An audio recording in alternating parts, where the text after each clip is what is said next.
আচ্ছা, জার্নি করতে গিয়ে কি কখনো অ্যাক্সিডেন্টের সম্মুখীন হয়েছেন, অথবা কেউ অ্যাক্সিডেন্ট করেছে সেটা কি দেখেছেন নিজের চোখে? আসলে আজকে নিজের চোখে দেখলাম, চোখটাকে মানাতে পারতেছি না, অনেকটা দুর্বল লাগতেছিল। হ্যালো গাইস, আসসালামু আলাইকুম, welcome to my another blog. আমার গন্তব্য নরসিংদী থেকে কিশোরগঞ্জ। তো যারা ভৈরব থেকে কিশোরগঞ্জ যাওয়া আসা করেন মূলত তারা হয়তো জানেন কটিয়াদি থেকে আগরপুর বা তারও আরও বেশি পথ, অনেকটা পথ, খুবই বাজে অবস্থা। মনে হয় যে ধান চাষ করা যাবে, এত উঁচু নিচু গর্ত আর পুরো মাটি বের হয়ে গেছে এই অবস্থা। তার সাথে ধুলোবালি তো ফ্রি, আর এত পরিমাণ ব্যবসা একটা গরম ছিল যা বলার বাহিরে। খুবই বাজে অবস্থা, বাহিরে বের হলেই ভয় লাগে ওই ধুলাবালু আর হচ্ছে ওই রাস্তাঘাটের ভয়। যদিও এই রাস্তার কাজ চলতেছিল দেখা যাচ্ছিল, তবে সেটা কত মাস লাগবে আল্লাহ জানে। তবে এই রাস্তাটা আসলে সত্যি খুব ভয়ঙ্কর। যখন আজকে আসতেছিলাম, হুট করে একটা মহিলা অটোর জাকি খেয়ে নিচে পড়ে যায়। প্রায় একটুর জন্য কোনো একটা গাড়ির নিচে পড়ে নাই, সাথে বাচ্চাও ছিল, যদিও বাচ্চাটা অন্য সাইডে ছিল।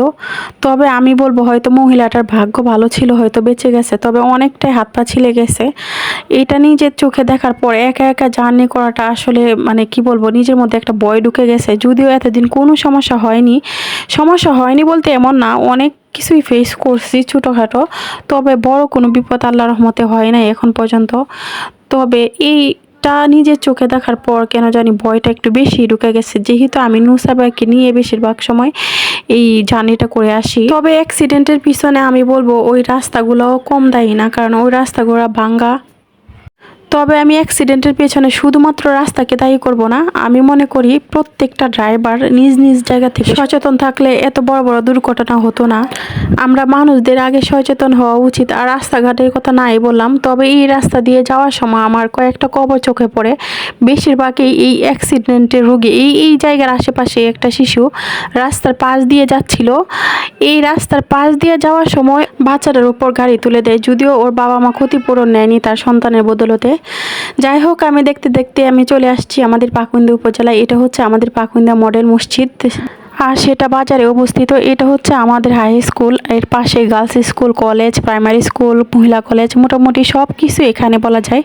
যাই হোক, এই যে দেখেন অনেকটা ভাঙা রাস্তা, যদিও নির্মাণ কাজ চলতেছে, এক সাইড হয়ে গেছে প্রায়, হয়তো কিছুদিন সমস্যাটার সম্মুখীন হতে হবে। এই রাস্তা নির্মাণ কাজ চলায় প্রচুর পরিমাণ জ্যাম লেগেই থাকে এই জায়গায়। বিশেষ করে 20 মিনিট বসেছিলাম সেখানে। এই মুহূর্তে নুসাইবা ঘুম থেকে উঠে গেছে, বাচ্চারা ঘুমিয়ে গেলে ওদেরকে নিয়ে জার্নি করাটা আসলে খুবই কষ্টের। যাই হোক, এটা হচ্ছে আমাদের পাকুন্দিয়া থানা, তো আপনারা হয়তো অনেকে চিনে থাকবেন। এরপর আমি বাসার কাছাকাছি প্রায় চলে আসছি, আর বেশিক্ষণ লাগবে না, 5 মিনিটের দূরত্ব। তো কাছাকাছি প্রায় চলে আসছি। সে জায়গা থেকে অনেক ভালো লাগতেছিল। নিজের এলাকা আসলে সবারই ভালো লাগে, সেটা গ্রাম হোক বা শহর। এটা হচ্ছে রয়্যাল বাস স্টেশন, আমাদের বাসার কাছাকাছি চলে আসছি প্রায়। এরপর বাসায় এসে পড়েছি, এই যে আমাদের বাসা এটা। তো আমার বোনরা অলরেডি ওরা দাঁড়ায় ছিল, অপেক্ষা করতেছিল আমরা কখন আসবো। বিবাহিত বোনরা আসলে বোনরাই হয়তো সবচেয়ে খুশি হয়। তো আগে নুসাইবাকে দিলাম ওদের হাতে, তারপর জিনিসপত্র ওরা নিচ্ছিল। এরপর কোনো রকম ভাড়া মিটিয়ে বাসায় ঢুকলাম। সত্যি বলতে নিজের বাড়ির মতো শান্তি পৃথিবীতে আর কোথাও নেই। মেয়েরা যেখানেই যায় না কেন, নিজের বাবার বাড়ি হচ্ছে আসল শান্তির জায়গা।